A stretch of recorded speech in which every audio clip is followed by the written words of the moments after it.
परमात्मा उस बुद्धि के ऊपर पड़े हुए आवरण को भी दूर कर देता है यदि साधना बलवती होती है।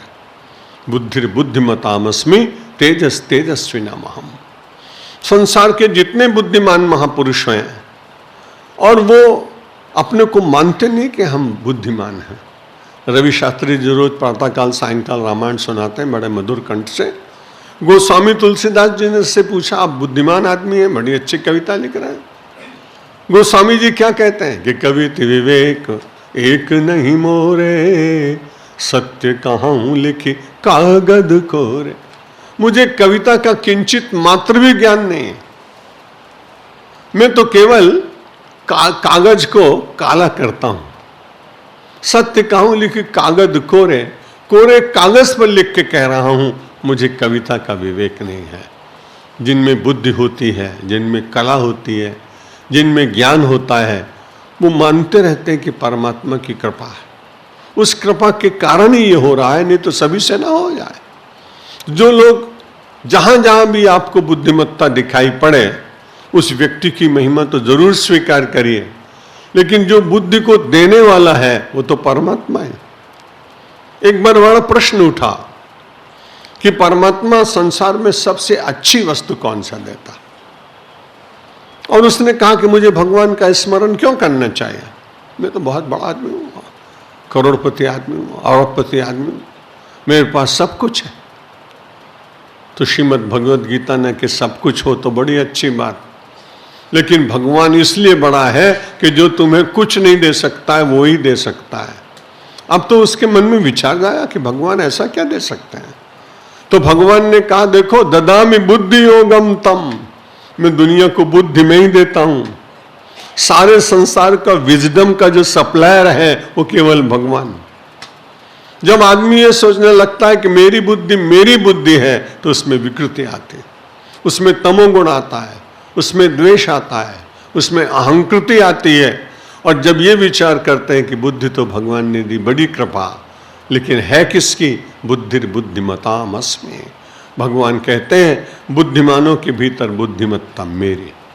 तेजस तेजस्विनामहम्, और तेजस्वियों के भीतर तेज भी मैं ही हूं। एक बार ऐसा हुआ कि हनुमान जी महाराज, ऐसी कथा आती है, पर्वतों की यात्रा करने के लिए गए, हिमालय की यात्रा करने के लिए गए। खूब थके थे, खूब सेवा की थी भगवान की।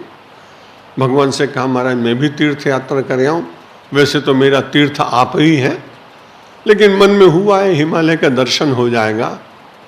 और भगवान हनुमान जी को एकादश रुद्र माना जाता है, शंकर के रूप हैं, तो उन्होंने कहा अपने रूप से भी मिल के आ जाऊंगा। मुख्य रूप से तो कैलाश में विराजमान है। श्रावण मास में भगवान शंकर की बड़ी महिमा भी है।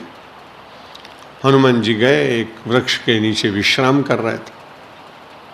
उस दिन पता नहीं क्या हुआ कि भीमसेन ने भी अपने बड़े भाई युधिष्ठिर से कहा कि मैं भी तीर्थ यात्रा करना जाना चाहता हूं, जाओ।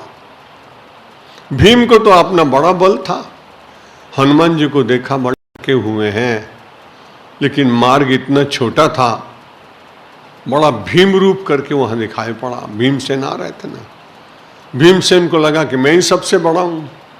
हनुमान जी ने कहा भीमसेन से भी जरा बड़े होकर दिखाओ।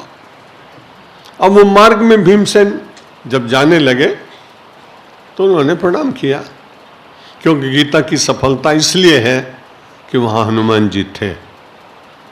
यहां भी मुझे मारुति धाम इसलिए अच्छा लग रहा है मेरे प्रवचन में मुझे कि यहां कपिध्वज ऊपर बैठे हुए हैं।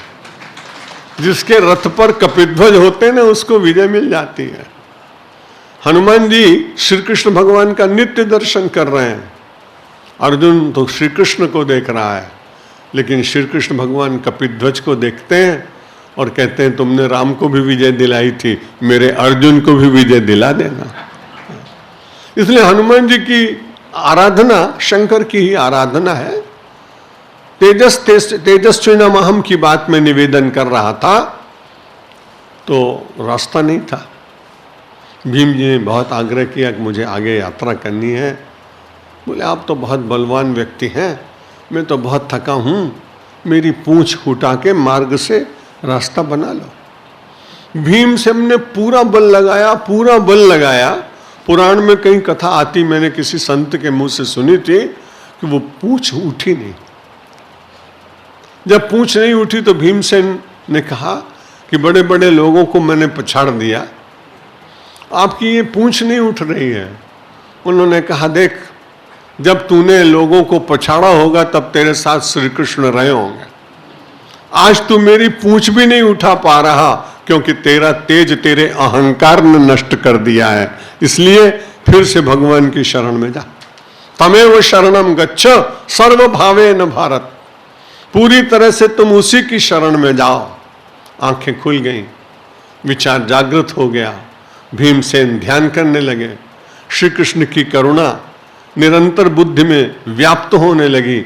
उसके बाद हनुमान जी की पूंछ को जैसे ही उठाया, रास्ता बन गया। हनुमान जी ने कहा, तेजस तेजस्वी नाम हम। तेजस्वियों के भीतर तेज परमात्मा ही विराजमान है।